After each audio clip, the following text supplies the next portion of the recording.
अर्दापुर तालुके के गनपुर के मकाम पर ज़ईफ़ जोड़े की बेरहमी से मारपीट करके 1.25 लाख रुपए की मालियत की अशिया का सरखा करने वाले टोली को पुलिस ने पुणे से गिरफ्तार करने में कामयाबी हासिल की है। पुलिस की जानिब से अंजाम दी गई इस कार्रवाई की मालूमात देने के लिए जिला एसपी संजय जादव ने आज एक प्रेस कॉन्फ्रेंस का इनेकाद किया। प्रेस कॉन्फ्रेंस के दौरान मीडिया नुमाइंदों को पुलिस की जानिब से अंजाम दी गई इस कार्रवाई के बारे में तफसीलात बताई गई। पुलिस के मुताबिक गिरफ्तार किए गए मुलजमीन ने अपने जुर्म का एतराफ़ कर लिया है। गिरफ्तारी के बाद इन्हें अर्दापुर पुलिस स्टेशन लाया गया। पुलिस के जरिए दी गई मालूमात के मुताबिक जिले के अर्दापुर तालुके में वाक़े गनपुर नामी गांव में 16 नवंबर 2018 को रात 1:30 से 2 बजे के दौरान चोर दाखिल हुए और उन्होंने एक मकान पर हमला किया। मकान में रहने वाले ज़ईफ़ जोड़े के साथ निहायत बेरहमी से मारपीट की और इन्हें मकान के कोने में रस्सी से बांध दिया। ज़ईफ़ जोड़े के अलावा मकान में मौजूद एक छोटे बच्चे की भी पिटाई की गई। मारपीट के बाद इन लोगों ने जिस्म के जेवर और मकान में रखे हुए नकद रकम इस तरह कुल मिलाकर 1.25 लाख रुपए की मालियत का सामान लूट कर फरार हो गए। इस मामले में मुतासरा अफराद की शिकायत पर अर्दापुर पुलिस स्टेशन में मुकदमा दर्ज किया गया था। गिरफ्तार किए गए मुलजमिन में माधव उर्फ रवि, संभाजी मोहिते, सचिन भास्कर, मोहम्मद रियाज अहमद अली और सारंग शंकर के नाम शामिल है। मुलजमिन ने पुलिस को दिए गए अपने बयान में जुर्म का एतराफ़ कर लिया है।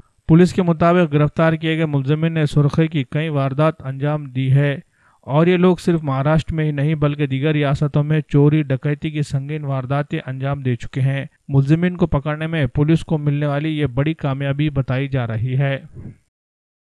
16 नोव्हेंबर 2018 रोजी रात्री 1:30 ते 2च्या सुमारास अर्दापूर तालुक्यामधील गणपूर येथे संभाजी एकनाथ मोहिते यांच्या घरात 5 अनोळखी इसम दरवाजा तोडून घुसले आणि त्यांना संभाजी मोहिते यांना मारहाण केली। त्यांना इंजुरी पण झाली आणि बाकीच्या लोकांना, घरातले लहान मुलं आणि एक वृद्ध महिला होती, त्यांना धमकावून सोनं, चांदी आणि काही रोख रक्कम आणि मोबाईल असा एकूण 1,11,000 रुपयांचा मुद्देमाल चोरून नेला।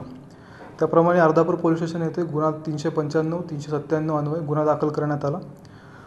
त्या गुन्ह्याचा फिर्यादीने सांगितलेल्या वर्णनावरून आणि इथून लोकल माहिती स्थानिक गुन्हे शाखेने तपास केला। त्या तपासामध्ये 5 आरोपी निष्पन्न झाले।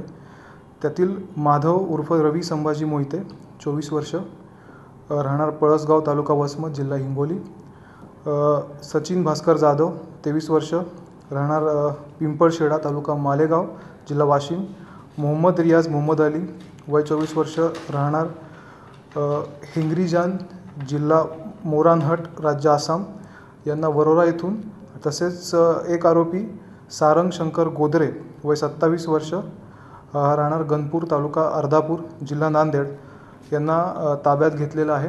त्यांच्याकडे तपास करता त्यांनी सदर गुन्ह्याची कबुली दिलेली आहे। सदर गुन्हे हे आंतरराज्यीय दरोडा टाकणाऱ्या टोळीशी संबंधित असल्याचे निष्पन्न झालेलं आहे। त्यांच्यावर इतरही काही रेकॉर्डवरील त्यांच्या गुन्हे दाखल झालेले आहेत आणि त्यांच्याकडून सध्या 15 तोळे चांदीचे दणकट पाटल्या व नगदी 10.5 रुपये असा मुद्देमाल जप्त करण्यात आलेला आहे। सर, हे जे आरोपी आहेत माधव मोहिते, हा फिर्यादींचा काय नातेवाईक वगैरे आहे? हा त्याचा एक दूरचा नातेवाईक आहे असं चौकशीमध्ये निष्पन्न झालेला आहे। याच्यातला जो गणपूरचा आरोपी आहे त्याला माहिती होती की यांच्याकडे पैसे आलेले आहेत आणि काही सोनं असल्याची त्याला माहिती होती। त्याने यांना टिप दिली की असं असं आहे म्हणून त्यांनी तिथे दरोडा टाकला।